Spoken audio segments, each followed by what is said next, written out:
the Korah rebellion, Numbers 16. A group of elders come to Moses, and it's a rebellion. So they combine against Moses. We see in chapter 16, verse 3.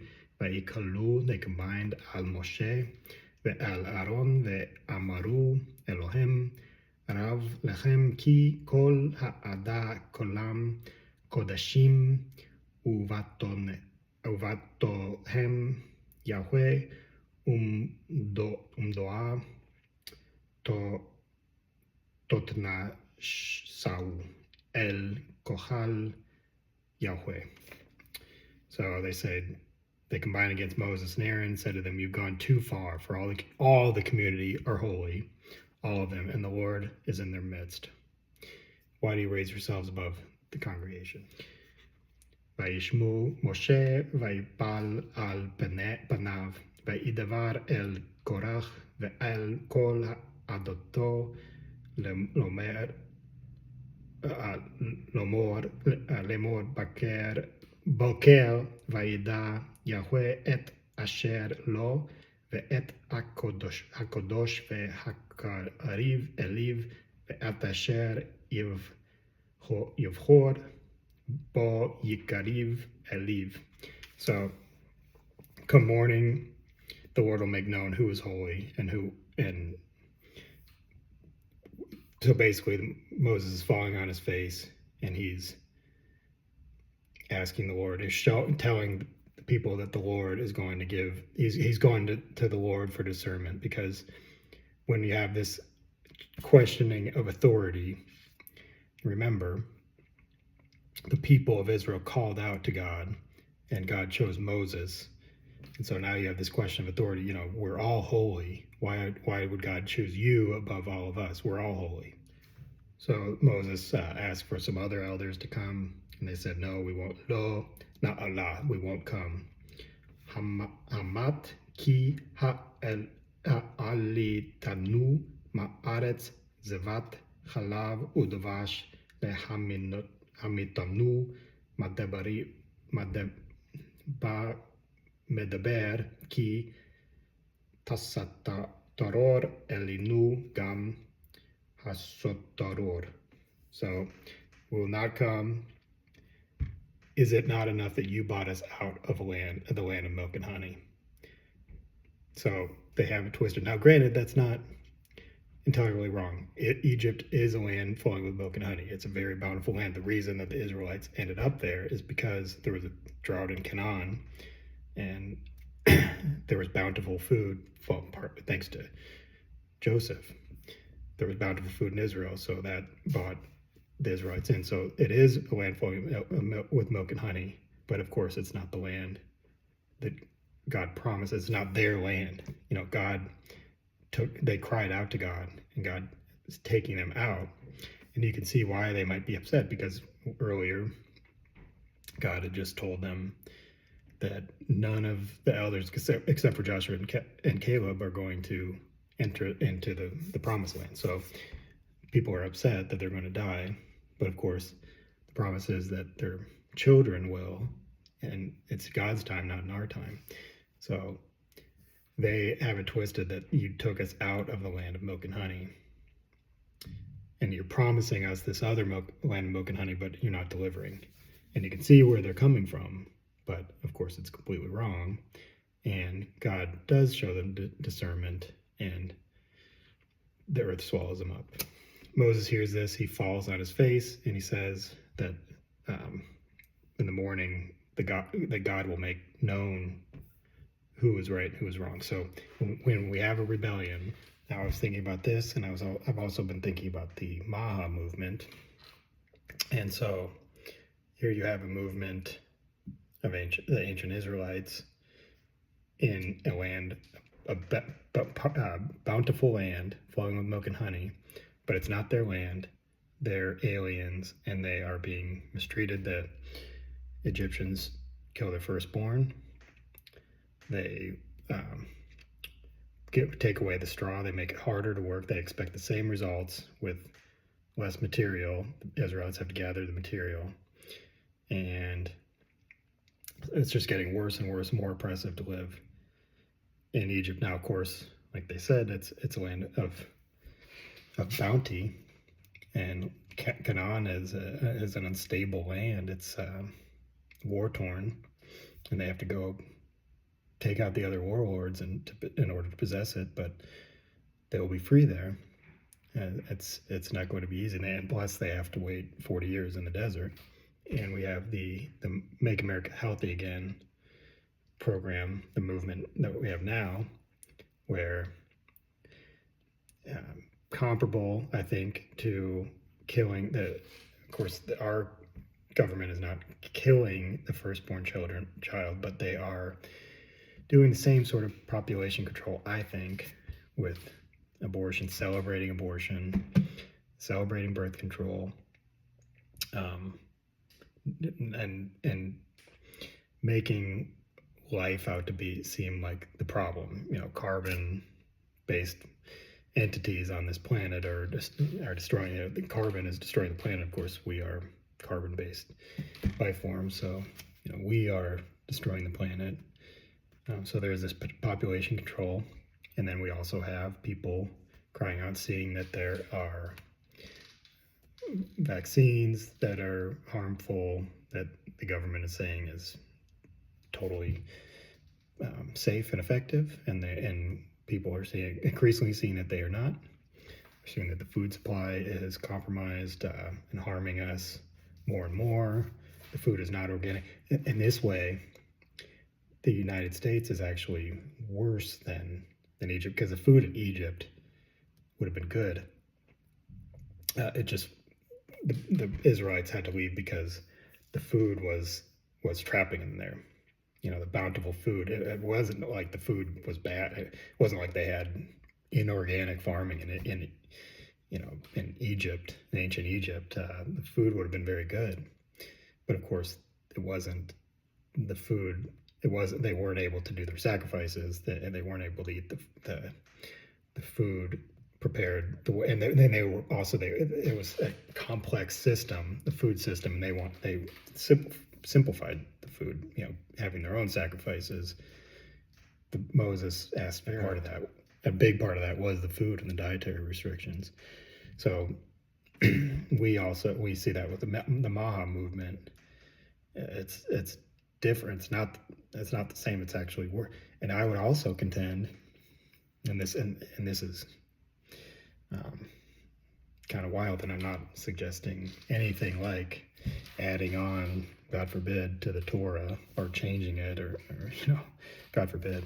But because I love Torah very much, and I think it's perfect. But because of because the food is so bad in the United States, I would say that in the spirit of Torah, it's not changing Torah. I just think that glyphosates, for instance, in the spirit of Torah, glyphosates obviously are not kosher. Pesticide, food grown inorganically would obviously not be kosher. I mean, it's so I would suggest it's not adding on or changing Torah. It's just in the spirit of Torah, where we want to simplify food, not make it more complex, and with all the things we're doing. So I do see some parallels with the MAHA movement, and also the American Revolution. The Boston Tea Party was a food and freedom go hand in hand. And once the revolutionaries in America put the tea in the harbor, people in America started growing their own tea, and it was independence, because the Brits were charging way too much for the tea, and so food and independence go hand in hand. But you also fasted all day, and now I'm snacking on some cheese and almonds.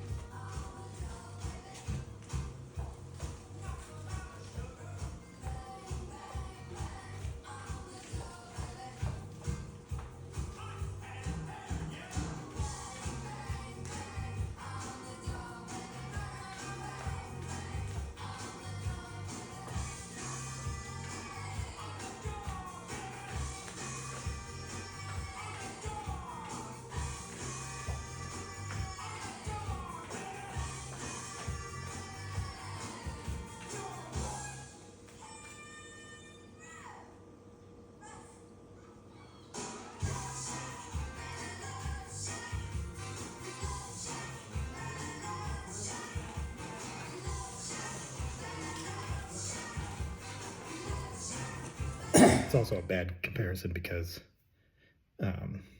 imperfect comparison because we're in the MAHA movement. A lot of people are Americans. They don't want to leave America, so it's not an exodus. You have well, you have RFK, who's kind of been the leader of the MAHA movement, and now he is in the political system, which when that happened, you're in a political system in Washington, D.C., where it's very corrupt, and you immediately get compromised when you go into that system, and it just, there's no way out of it. So the innocence that was there with Moses and the Exodus, we just opting out.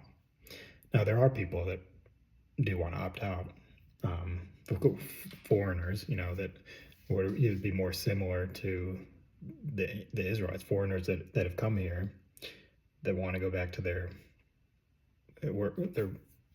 old country that is probably, like in a lot of cases, like Canaan, filled with warlords and is war-torn.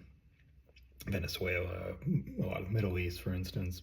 But in a lot of those countries, people remembered that there was better food, more simple food. And here in the U.S., our food has become so industrialized. It's such a complex. The more complex, the more detached you are from the production of your food, the less free you are. And that was a big part of the reason for the Exodus. Of course, modern day United States is obviously very different, but some of those key elements are there. Complex societies, so people are far from the food supply. Like I said, our food supply in modern day United States is way worse. We're in a way worse situation than Egypt. Now, granted, God sent the plagues to Egypt. God forbid him. I pray that we don't have that, although we have had a lot of increasing amount of natural disasters here, and part of it, I think, is the increased industrialization. So there's obviously a need to scale back the industrial, or at least make it so that people like me that want to eat organic food and not take pharma, and at least we have that option. And it's been increasingly that we don't have the option because the land is too expensive. A lot of the land is turning into data centers, or it's being burned, or who knows what's happening. But so I think like I said, there's similarities in the movement. I'm not at all in any way comparing RFK to Moses. That's very God forbid I would make any kind of comparison like that. But I think as far as the movement goes and the people crying out, just like people cried out in Egypt, and people are crying out with the MAHA movement, saying this isn't good. The way that we're eating isn't good. Many people are vaccine injured. Many people have lost loved ones through COVID and cancer and all these diseases that probably in some ways are autism.